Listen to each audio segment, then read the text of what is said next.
There are ancient practices whispered through every spiritual tradition, and they are not just tools, they are doorways. In a world full of noise, these two quiet paths, meditation and contemplation, hold the power to reconnect you to your essence. When practiced with presence, they don't just calm the mind, they awaken the soul.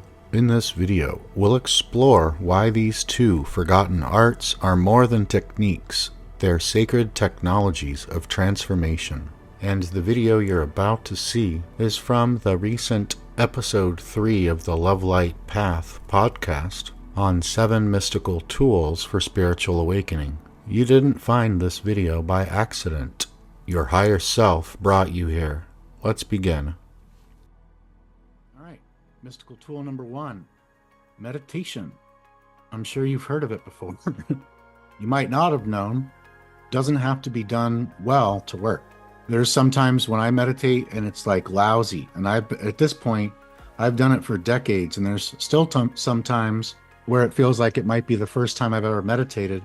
It's still beneficial no matter what. There's many different types of meditation. Typical is passive, clearing of the mind, where you're focused on the in-breath and the out-breath. A lot of people like to do mantra or mantram meditations, where you have a specific mantra that you either say internally. Some people will even hum it. Speaking of Wayne Dyer, he actually loved something called japa meditation. I think that's with a J-A-P-A. And in fact, when I was 33-ish or 34, undergoing my studies and training to get certified in the Qigong and the food healing, one of the students that was learning and trying to get certified with me, her name was Mia, and she was probably about 50 years old, but she looked like she was maybe 40 at the oldest. I couldn't believe it when she told me how old she was. But anyway, she was really smart, really good at Qigong, and so back then I wanted to learn how to become an entrepreneur. I think at the time I was still a drug and alcohol counselor at an outpatient treatment program, and I wanted to branch out to becoming an entrepreneur. This is before I even became a coach and a blogger. So I asked her if I could interview her, take like 20 minutes. And I just wanted to know what some of the best books she would recommend are, other types of resources, classes, seminars, etc. And she was telling me that she really liked japa meditation. And I tried it before, and it's really awesome, actually. Here's some of the characteristics and benefits of meditation. It's quiet time to listen or even communicate with the Creator. Also a way of connecting with the deeper self or the soul through intuition. It's a practice that boosts your spiritual grace, helps bring data from the subconscious to the conscious mind. That's one of the best tools of meditation. Is the more you meditate, the more you find that subconscious things do come to your conscious awareness. It might not happen during the meditation. It might happen later on in the day, or it might happen in a dream. Actually, you might get some type of message. So it has a really cumulative effect as well. Oh, it can also bring you into a deep sense of timelessness. That's one of my favorite things. Always being according to the clock. And luckily nowadays I don't have to punch a time clock like I did when I was an alcohol and drug counselor. But still, meditating or even doing a contemplation walk or a meditative walk in nature, I like that so much because it helps me to not think about what time it is and not even think about time, get into timelessness. Can assist you to gently to seek your purpose, gives your mind a break from thinking so it recharges. That's why even if you don't do meditation well, you still get the benefits, because just the act of trying to shut your mind off, even if you still keep thinking of things, you get better at it over time, and you are giving your mind breaks. This is really important. If you're taking notes, write this down. As we move forward, from this moment onward, it's like it today, and it's going to get worse and worse and worse. The amount of things that are competing for your attention, my attention, not Papay's attention, human attention, it's just going to be more and more competitive. With how advanced AI is going to get, is already, and is going to get, I think technology is just going to become more and more addicting content and watching entertaining content, all that type of stuff, and the interactiveness of it, etc. Right now, make it like an area of mastery of your life to have an anti-distraction lifestyle, an indistractable lifestyle. I read a book many years ago when it first came out called Indistractable. And it was one of the most helpful and kick-ass books I've ever read. And it was a short book. It took me like a day or two. It was revelational. It was epiphany after epiphany, light bulb moment after light bulb moment. Indistractable. What an awesome book. Not long after that, I read another semi-life-changing book called Essentialism. So that's different than minimalism. It's like a step up from minimalism. I haven't ever gone full minimalism, but essentialism is I only have all of my absolute essentials in my life.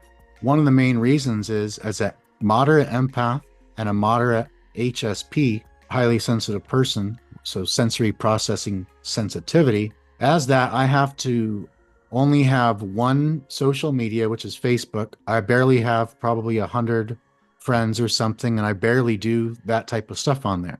And then my home, I have it very, very minimal essential as well. And the same with my social group. Because before I didn't think to do that type of stuff. I tried to live my life like everyone else, like normal people. And only about 15 to 20% of humans are empaths or HSPs. So yeah, optimizing my lifestyle for having those sensitivity traits has been paramount. Meditation's a passive form of learning, feeds your faith and understanding. It's a form of tabernacling with the Creator. It's one of my favorite words. It means resting. It's like you're residing inside the Creator, tabernacling with the Creator. It's like you're resting within, nurtured and protected. The inner world is so vast, so fun to explore. One of the best preventative measures against burnout, too. Oftentimes when there's CEOs and executives and these top business people or these top producers in the world that are just super busy, like Elon Musk, people like that, if they don't have some type of, it doesn't even have to be meditation, but if they don't have some type of effective preventative measure for burnout, then burnout usually happens. It's not a matter of if, but when. This is one of my favorite meditation teachers, and I have a lot. Carla Ruckert says, when we start to meditate, we will find all of our own secrets out in front of ourselves, all the places where we are habitually holding tension in our bodies, all the repetitive thoughts and fears and pent-up emotions, all the little quirks of mind and manner that we normally miss because we are in motion. That's what happened when we all did 2 weeks to flatten the curve. We all began to meditate, not even going into an official meditation, but we had all been or most of us had been go for so long that when everything stopped, that's when all these things came to mind. At least they did for me. She continues, it may take us a year or more to wade through the various waters we have puddled for ourselves as a moat between our castle wall selves and the seemingly inner world that awaits us beyond the waters of consciousness. This inner world is actually as vast and trackless an ocean as any outer sea. It is no wonder that the meditator can feel she is awash and making no headway at all. Simple persistence with this practice works wonders. It may be difficult to keep our spirits up if the practice does not take it first, in our subjective opinion. It seems so logical to evaluate our progress. We want to take our spiritual temperature to see how much better we might be doing than previously. This is never a useful idea. We will always be wrong about ourselves, for we cannot see ourselves from the inside out. Avoid discouragement and value persistence itself and our own desire to evolve spiritually. That will bring the fruits of meditation to us over time. Contemplation, the act of looking thoughtfully at something for a long time, a deep, reflective, and sustained thought process. Contemplation can be wonderful, and contemplation can be dreadful. I felt euphoric in contemplation, and I felt dysphoric. Meditating is diving into silence. Contemplating is also diving, but with assistance. Here's some characteristics of contemplation.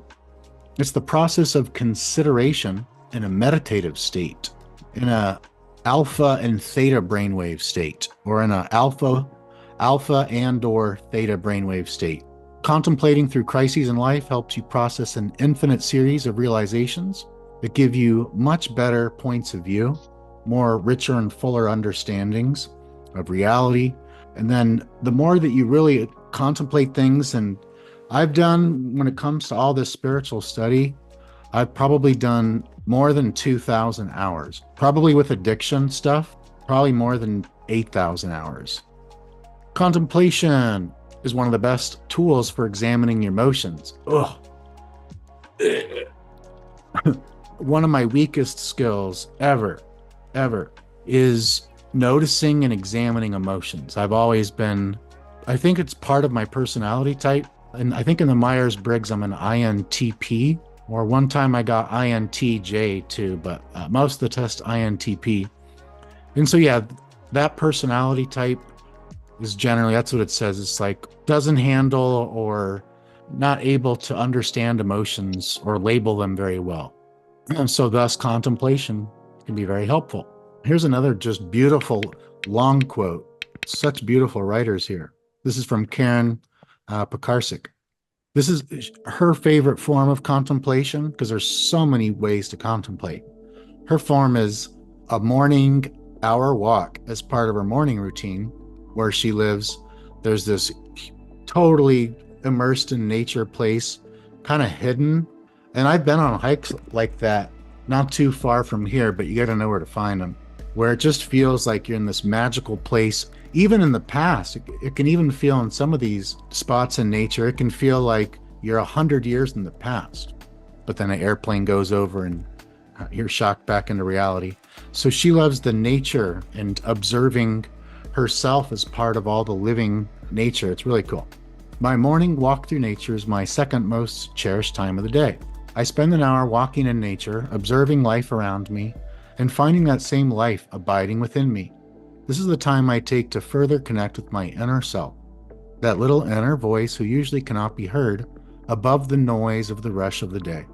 My favorite place is a bridle trail which has overgrown trees and vegetation, making it an actual forest in the midst of the city. I find the spot is a magical place for me. As soon as I step onto its winding dirt path, I become a new person. I am revitalized. I am reconnecting with the beauty of nature around me. And I am thankful I have so much beauty around me.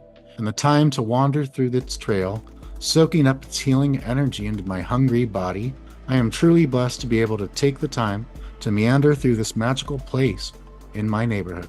In the serenity of this magical forest, I am able to think clearly.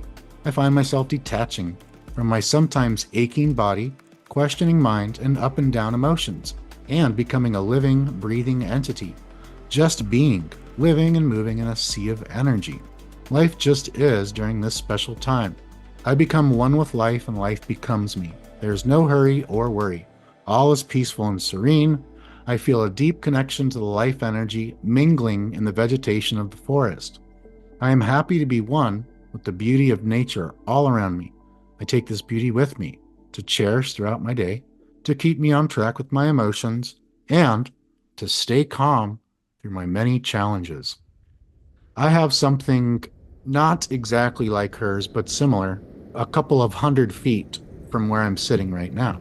A half block down the street. It's very magical. It's a protected nature preserve called the Famosa Slough, and there's a lot of beautiful trails. They keep it up real nice. And there's a big, I wouldn't really call it a lake. It's like a wetlands, WET lands, wetlands. And there's all these different types of birds and butterflies, bees. I've seen, people walk their dogs there.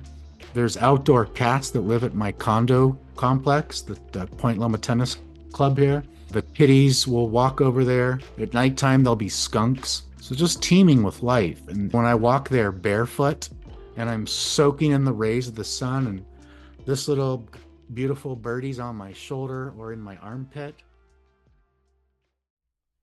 Meditation and contemplation are not goals, they are gateways.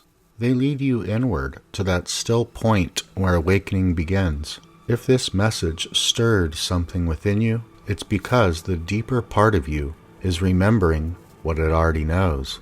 I invite you to continue the journey with me and explore all 7 mystical tools of awakening in the full episode. You'll find it linked just above or below. And if this resonated with your soul, consider liking this video, not just for me, but so others on the path may also find this light. Until next time, stay present, stay devoted. You are the light remembering itself. Take good care.